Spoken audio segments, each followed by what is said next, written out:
کہ میرے اندر وہ شعور تو ہو, وہ آگہی تو ہو, میں اپنی ذات کے لیے بھی تو ہاں امر اور معروف کو نہیں کو میں سمجھتی ہوں, مگر اپنی ذات کے لیے تو ہم نیگلیکٹ کرتے ہیں, نہ امر کو جانتے ہیں, نہ نہیں کا ہمارا وہ ہے, مگر ہم دوسروں کے لیے جو ہے وہ امر بالمعروف, قرآن کی آیت ہے بھائی, میرا تو فرض تھا ان کو کہنا, میرا بھائی اپنے لیے پہلے کرو نا, پھر اس کے بعد. تو یہاں پر نماز بھی اپنے لیے ہے نا جی. نماز کو قائم کرنے کا کیا مطلب ہے؟ قیام نماز کا مطلب یہ ہے کہ نماز جو تمہارے اندر شعور اور آگہی پیدا کرتی ہے, تمہاری تربیت سازی کرتی ہے, تمہیں اطاعت کی پریکٹس کرواتی ہے, تو بس اس کو قائم رکھو. عقیم قائم رکھنا پڑھنے کی بات نہیں ہے نا, یہاں پر قائم رکھنے کی بات ہے کہ اس فیلنگز کو, اس کے ایسنس کو آپ نے کنٹینیو کرنا ہے. اب مسئلے سے آپ ہٹ گئی ہیں, نماز تو قائم رہنی ہے مسلسل, ادر تھنگز میں ہم مصروف ہو گئی ہیں, مگر نماز آپ کی قائم ہونی چاہیے. تو عقیم کی یہاں پہ بات کی گئی ہے. پھر امر بالمعروف میں اگین وہی بات ہے کہ ہمیں امر کا, معروف کا ہمیں پتہ ہونا چاہیے کہ کیا چیز, کیا امر جو ہے وہ معروف ہے, اس کا کنیکشن آپ کا پہلے قرآن سے ہو, قرآن علم ہو آپ کے پاس ان چیزوں کا, رائٹ رانگ کا پتہ ہو, فرائض اور حقوق کا پتہ ہو, بالکل وہ آپ کو پتہ ہو. پھر اس کے بعد ظاہر ہے کہ اس کی کیا ہے, اطاعت کی, نماز کو قائم رکھنے کی, امر بالمعروف اور نہی عن المنکر کی کیا ہے, صبر ہے بھائی, پیشنس جب تک تم میں نہیں ہے تو پاسبل ہی نہیں ہے. ابھی آپ نے اساتذہ کے حوالے سے بھی یہی بات کی, یہ بہت ہی کی ہے جی, پاسبل ہی نہیں ہے. پیشنس کے بغیر تو نماز ہی نہیں پڑھ سکتے ہم, فجر پہ نہیں اٹھ سکتے, ہاں فجر پہ نہیں اٹھ سکتے. حالت نماز میں بھی وہ صبر کہ بھئی ہم نے تو فالو کرنا ہے سیکوینس کے ساتھ, آرڈر کے ساتھ, ترتیب کے ساتھ. تو یہاں پر وہ صبر کو وہ کیا گیا ہے کہ صبر تو تمہاری پاور ہے جو تمہیں, تمہارے اندر ان کوالٹیز کو تمہارے جو ہے وہ کرتی ہے. تو یہاں پر صبر کو کیا ہے کہ یہ صبر کیا ہے, اور پھر صبر کا بتایا بھی کیا ہے. صبر عزم الامور ہے نا, بڑی ہمت کے کام ہے صبر کرنا. سب سے بہادر کیا, رسول خدا صلی اللہ علیہ وسلم نے یا مولا علی سے کسی نے کہا کہ بھئی جنگ کا جو وہ ہو, فاتح ہو, وہ زیادہ بہادر ہے, کون بہادر ہے؟ تو انہوں نے کہا جو صاحب صبر, جس کے اندر صبر کی طاقت ہے, وہ سب سے زیادہ بہادر ہے. لوگوں کو جنگ میں فتوحات حاصل کر لینا, وہ بہادری کو اگر ہم کمپیئر کریں تو سب صابر انسان زیادہ بہادر ہے. سورہ بقرہ کی جو آخری آیات ہیں اس میں بھی طالوت اور جالوت کا جو واقعہ ہے اس میں بھی صبر کو کامیابی ملی ہے, صبر کو کامیابی ملتی ہے. بے شک بے شک, اس میں کوئی ڈاؤٹ نہیں ہے. تو جی انہوں نے جو یہ میسیجز دیے, سب سے پہلے توحید کا میسیج دیا, والدین کے حوالے سے انہوں نے ذکر کیا. اس کے بعد انہوں نے اعمال کی بات کی کہ کوئی چیز مخفی نہیں ہے تمہارے خدا سے, جو بھی تم عمل کرو گے وہ دیکھ رہا ہے, آسمان, زمین اور پتھر اور یہ. اس کے بعد پھر آپ نے یہ عبادات سمجھ لیں, نماز کے حوالے سے امر بالمعروف نہی عن المنکر اور اس کی بات کی. اب جو باڈی لینگویج جو بھی ہم نے پہلے بات کی تھی, زبان, آپ کا رویہ, آپ کا اخلاق, جو چوتھا میسج آ رہا ہے وہ بہت ہی خوبصورت, کہ آپ کہتے ہیں کہ اور لوگوں کے لیے اپنا چہرہ مت پھلاؤ اور زمین پر اکڑ کر مت چلو, یقیناً اللہ کسی خود پسند اور فخر کرنے والے کو پسند نہیں کرتا.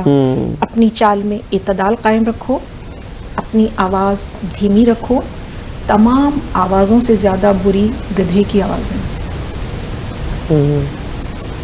بالکل. اب آپ اس میں دیکھیے جو اخلاقیات کا درس دیا ہے جی, کہ ہمارا دین اخلاص پر اور اخلاق پر قائم ہے, خالص نیت خالص ہے, اور پھر خلق کے حوالے سے گفتگو کی ہے کہ دین اسلام جو ہے وہ درس اخلاق دیتا ہے.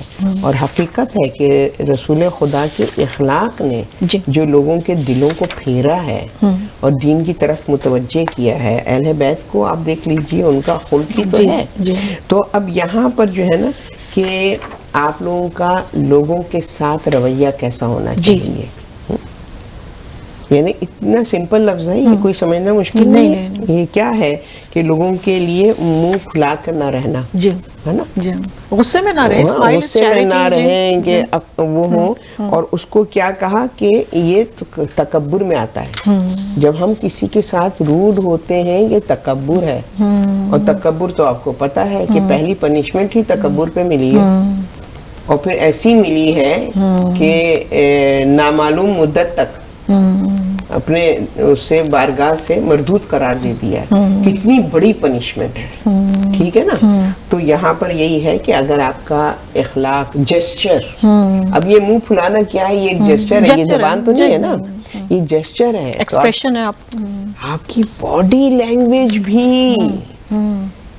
مخلوق خدا کے ساتھ روڈ نہیں ہونا چاہیے. ہم تو کتنی بڑی بڑی زیادتیاں کر جاتے ہیں زبان سے اور ہاتھ پاؤں سے. یہاں کہہ رہا ہے جیسچر بھی تمہارا نہیں ہو، اور یہ تمہارا تکبر ہے. تکبر کی کوئی معافی نہیں ہے، کوئی معافی نہیں ہے تکبر کی. تو تکبر جو ہے وہ اللہ کو پسند نہیں ہے، اور ایسے شخص کو پسند نہیں کرتا جو اترانے والا ہو. شو آف میں آ جاتا ہے نا.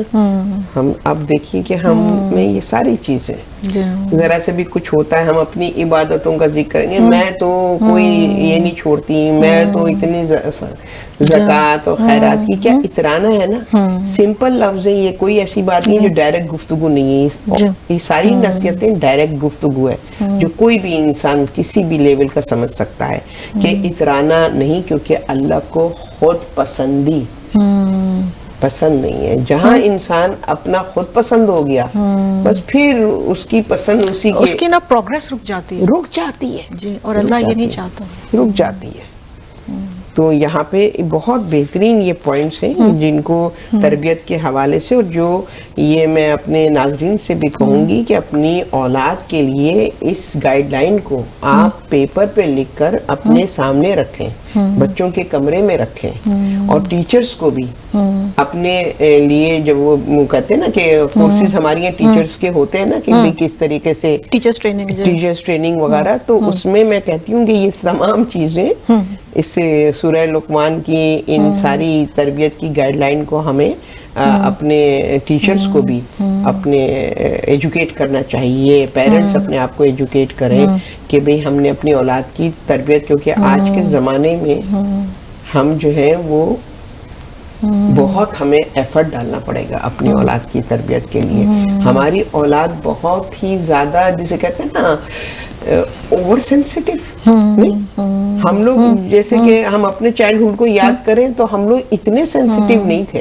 ہم اوپن تھے، والدین کوئی نصیحت کرتے تھے تو سنتے تھے، تو ہمیں یہ ایک دم یہ نہیں ہو جاتا تھا میرا ایگو یا میں اپسیٹ یا کچھ اس طرح کا وہ نہیں ہوتا تھا. مگر آج کل بچوں کو آپ اس طرح سے نہیں ہے، آپ کو بہت ہی بچوں سے بھی ڈر ڈر کے گفتگو کرنی پڑتی ہے کہ کیا ری ایکشن آ جائے. شاید اسی ڈیلنگ کی وجہ سے قرآن تو قیامت تک رہنے والی کتاب ہے، تو وہ کہتا ہے کہ کس انداز سے بات کی جائے.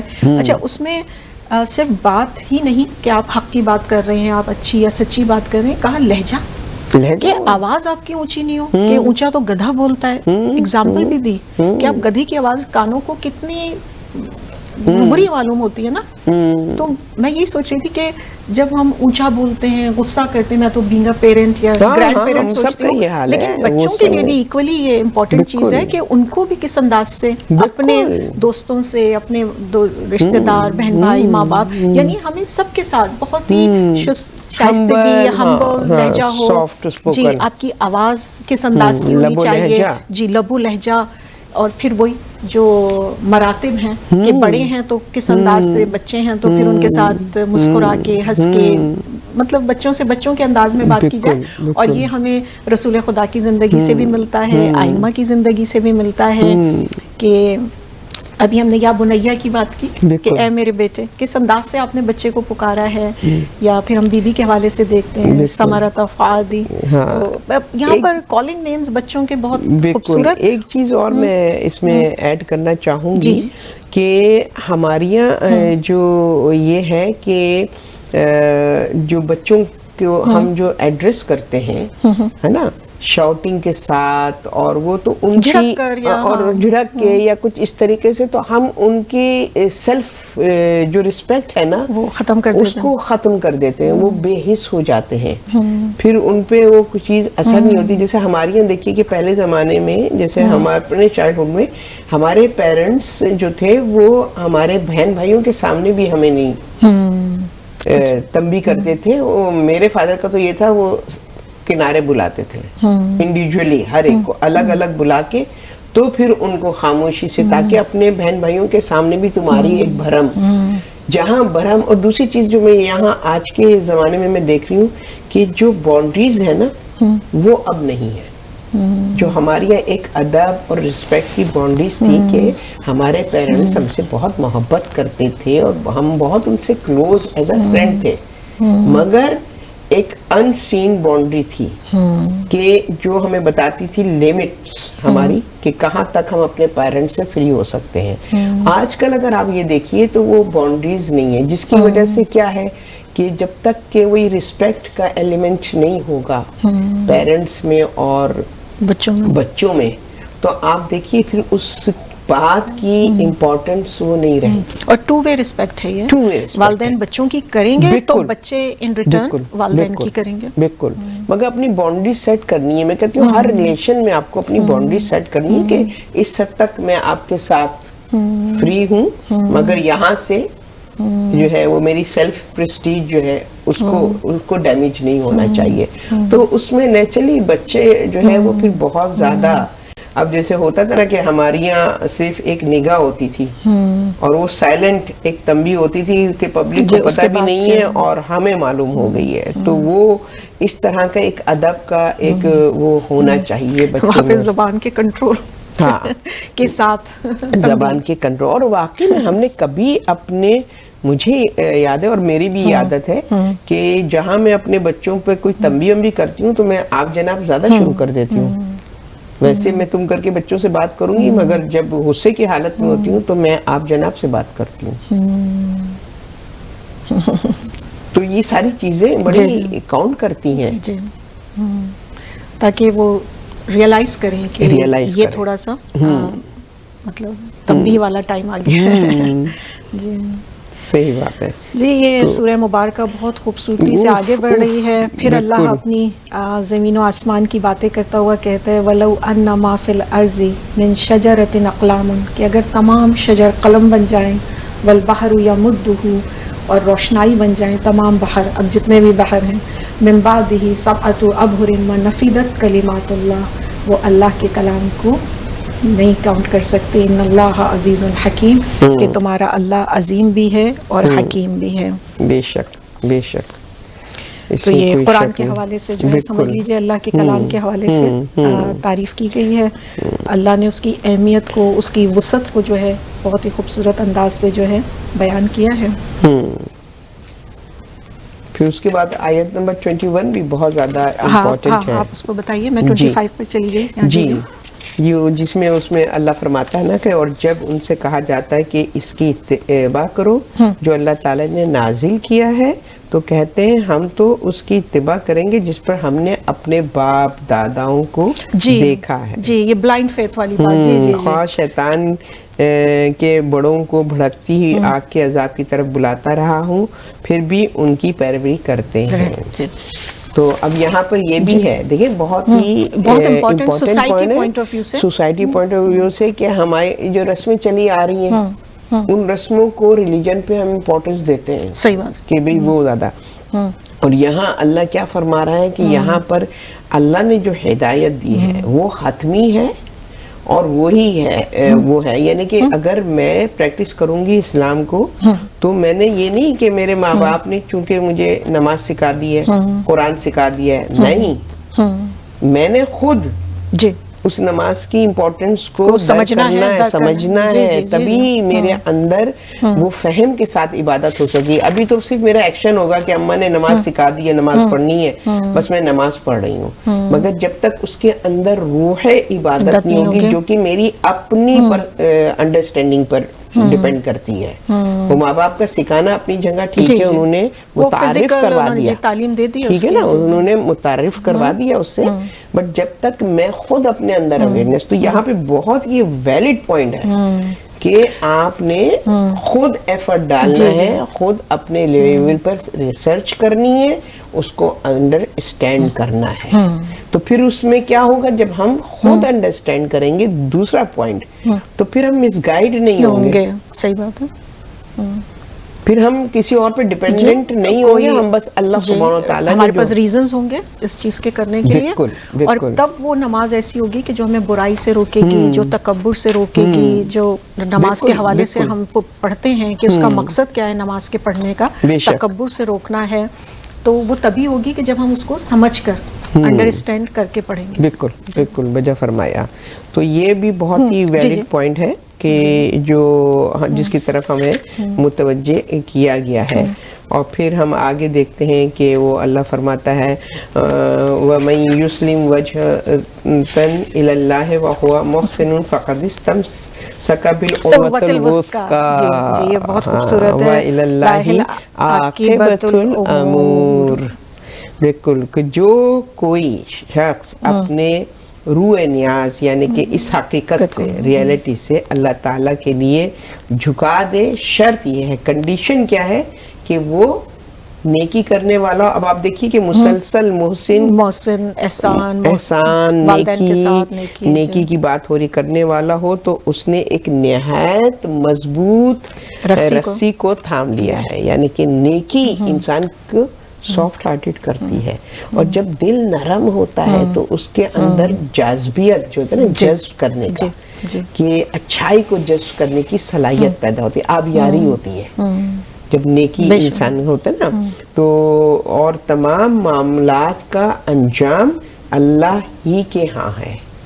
جب وہ سمجھتا ہے نا کہ بس وہی ہے جو دینے والا ہے, وہی ہے جو چھیننے والا ہے, تو پھر دنیاوی نقصانات کی طرف وہ متوجہ نہیں ہوتا ہے نا, کہ واللہ خیر الرازقین, کہ جو اس کے رزق پر ایمان رکھتا ہے تو وہ اپنے رزق حاصل کرنے کے لیے دنیا کی نہ خوشامد کرے گا, نہ کوئی ناجائز کام کرے گا.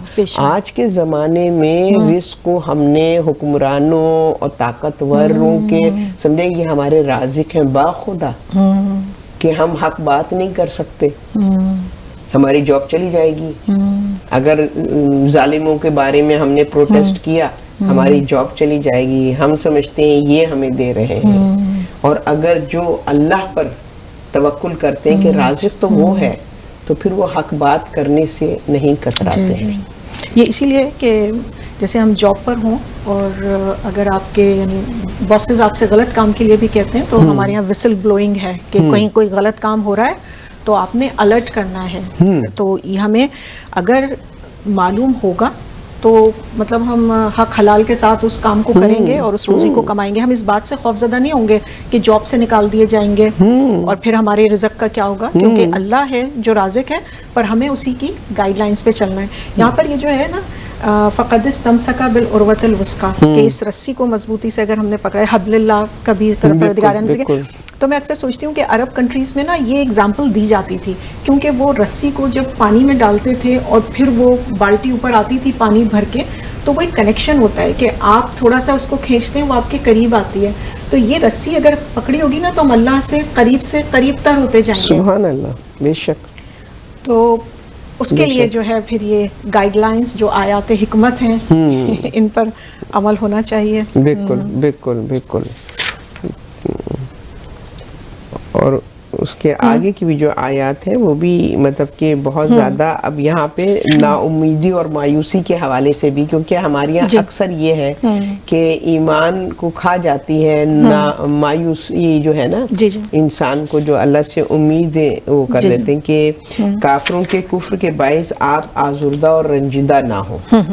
کیونکہ ظاہر ہے کہ جب آپ حق پہ ہوتے ہیں نا تو باد مخالف وہ بہت آپ کو روکتی ہے. اگر آپ دیکھیں نا جیسے کہ اگر کبھی بہت ونڈی ڈے ہو اور ہمارے سامنے سے وہ ہوا آ رہی ہو, تو ہمارے لیے چڑھنا کتنا مشکل ہو جاتا ہے. جی جی ریزسٹنس ملتا ہے, ریزسٹنس. اور اگر ہوا پیچھے ہے اور ہم آگے ہیں تو ہماری پاور ہے, پھر ہماری پاور ہے نا کہ ہم جو ہے وہ اس میں بھی اپنے سنبھل کے چلتے ہیں. یہ نہیں کہ ہوا کو ہم نے اختیار دیا ہے کہ وہ ہمیں دھکیل دے, ہے نا. پش کرنے کا بھی اور آگے کی طرف بڑھنے کا بھی کنٹرول ہم ہوا کو نہیں دیتے ہیں, ہم اپنی باڈی کو مضبوط کرتے ہیں تاکہ ہم جو ہے وہ گرے نہیں. تو یہاں پر آپ یہ دیکھیے کہ یہاں پر اسی حوالے سے بات کی گئی ہے کہ آپ نے جو ہے وہ کافروں کے وجہ سے اپنے آپ کو مطلب ڈسہارٹن نہیں ہونا ہے, رنجیدہ نے نا امید نہیں ہونا ہے, گیو اپ نہیں کرنا ہے, بلکہ آپ نے جو ہے وہ بالکل پیس کے ساتھ, اور یہ کہ سب کو ہماری طرف لوٹ کر آنا ہے. یہ ہے کہ جواب دے وہ اسی کی ذات کو ہم نے جواب دے ہونا ہے اور اسی کے پاس آنا ہے ہم نے.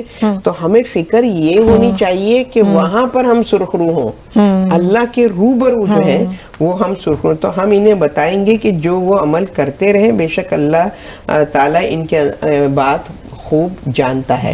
تو یہاں کی دنیا اگر آپ کو لیگ پولنگ کر رہی ہے, دنیا اگر آپ کو مطلب کہ آرتھوڈاک یا کچھ اس طرح کا آپ کو وہ کر رہی ہے, تو آپ جو ہے گیو اپ نہیں کریں, ڈسہارٹن نہیں ہو.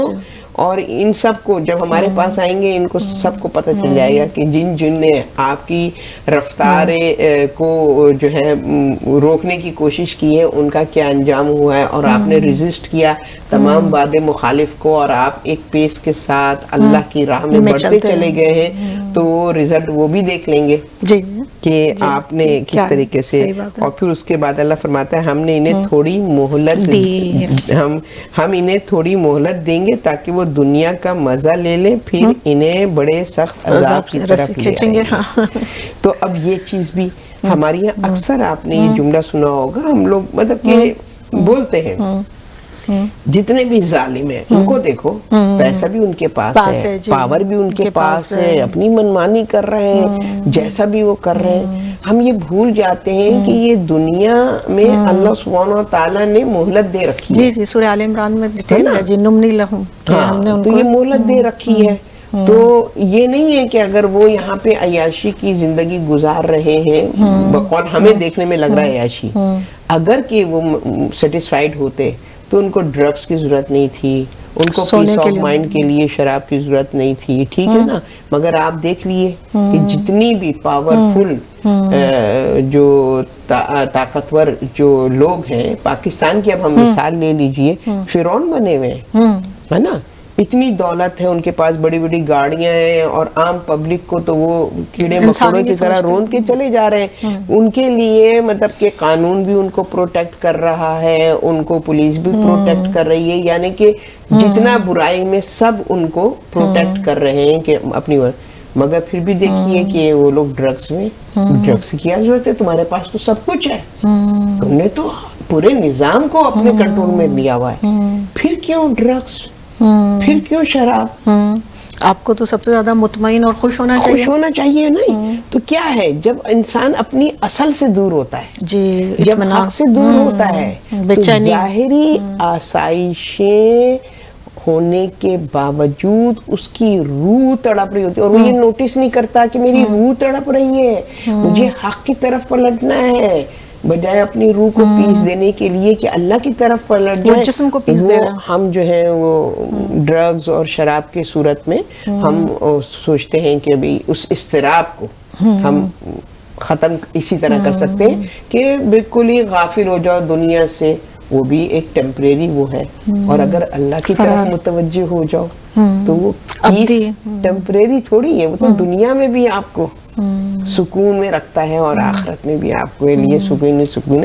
تو اتنے یہ ویلڈ پوائنٹ ہیں باخدا ایچ اینڈ ایوری آیا, کہ اگر ہم اس کی طرف بالکل اگر ہم آخر میں بھی چلیں, فلا تغرنکم الحیات الدنیا ولا یغرنکم باللہ الغرور, کہ یہ تمہیں دھوکہ نہ دے دنیا, اور یہ جو تمہیں اللہ سے دھوکے میں لوگ ڈال رہے ہیں نا, یہ جو آپ نے بات کی ہے کہ یہ جو پیسہ دولت, یہ دنیاوی چکا چوند آج کل ہم میڈیا کے حوالے سے دیکھتے ہیں کہ سب لوگ جو ہیں بس فین فالوئنگ اور یہ تمام چیزیں, کہ ایک حد تک تو ٹھیک ہے، لیکن پھر اگر یہ آپ کو دھوکہ دے رہی ہیں اور یہی آپ اس کو اپنی زندگی سمجھے ہوئے ہیں، یہ ورس نمبر 33 ہے.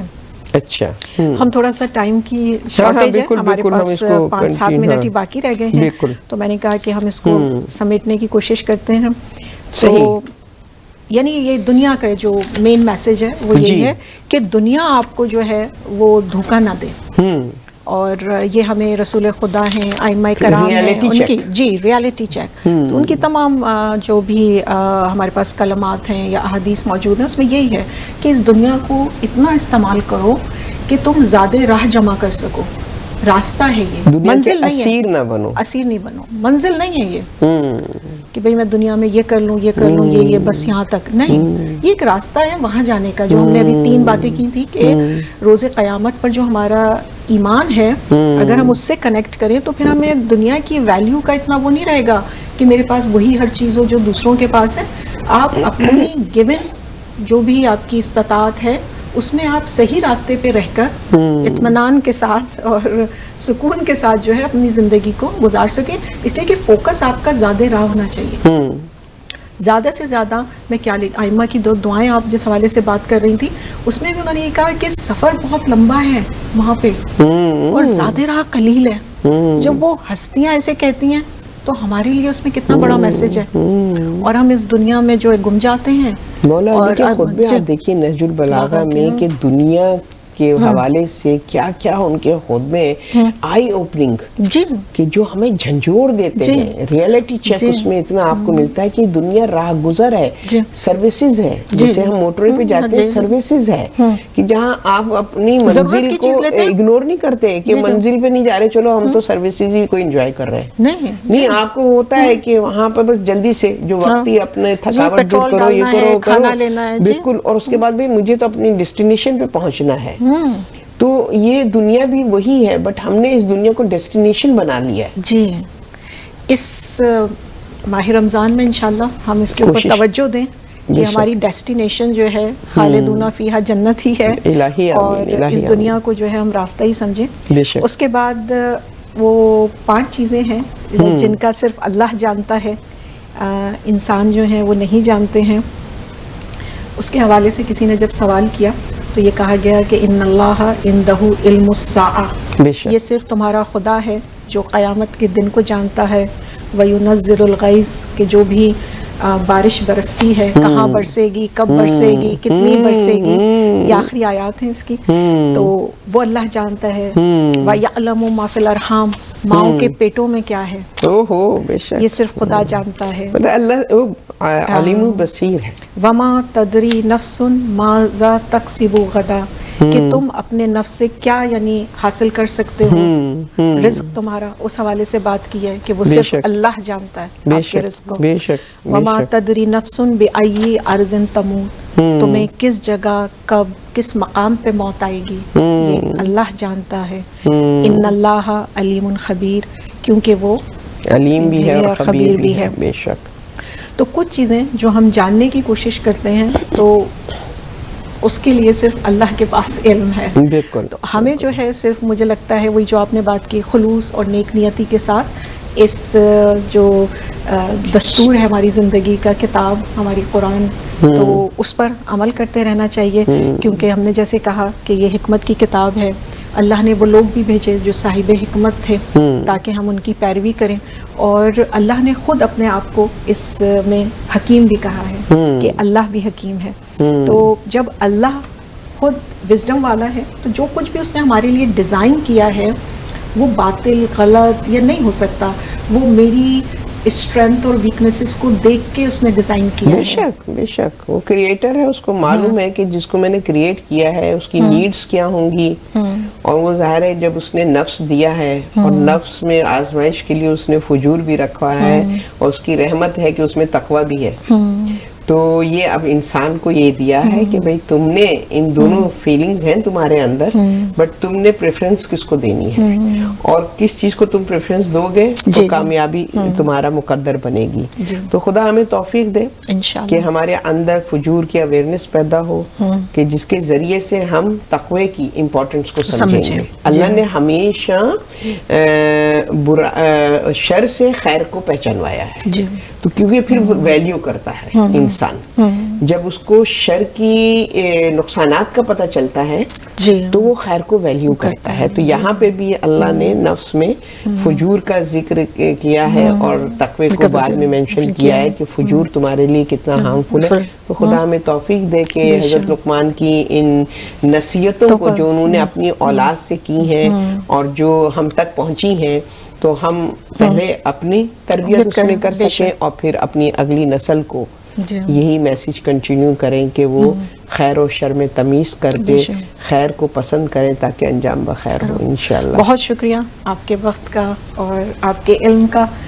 اور میں بس ناظرین سے یہی کہنا چاہوں گی کہ جب بھی ہم بچوں سے بات کرتے ہیں، کیونکہ ہم جھوٹ نہیں بول سکتے، بچے جو ہیں وہ دیکھ لیتے ہیں ہپوکریسی، کہ اگر ہم ان کی کوئی ایڈوائس دیتے ہیں کہ غیبت نہیں کرنی اور وہ پھر ہمیں غیبت کرتا ہوا دیکھیں، جھوٹ سے جب ہم ان سے کہتے ہیں نہیں بولنا چاہیے اور پھر ہم جو ہے خود جھوٹ بول رہے ہوں، تو بچوں پہ اس لیے ہماری نصیحت کا جو ہے وہ اثر نہیں ہوتا ہے. تو پہلے ہمیں اپنی کردار سازی کرنی ہے، اور اس کے بعد جیسے ہم نے بات کی کہ بہت سارے ملٹی فیسٹڈ چیزیں ہیں جس پر ہمیں بچوں کی تربیت کرنی ہے، چاہے وہ توحید ہو، چاہے وہ عبادات ہوں، چاہے وہ اعمال ہوں یا اخلاقیات ہوں. اللہ سے ہمارا کنیکشن بہترین ہونا چاہیے، اور یہ ماہ مبارک ہمیں ملا ہے کہ ہم اس کنیکشن کو مزید بیوٹیفل بنائیں.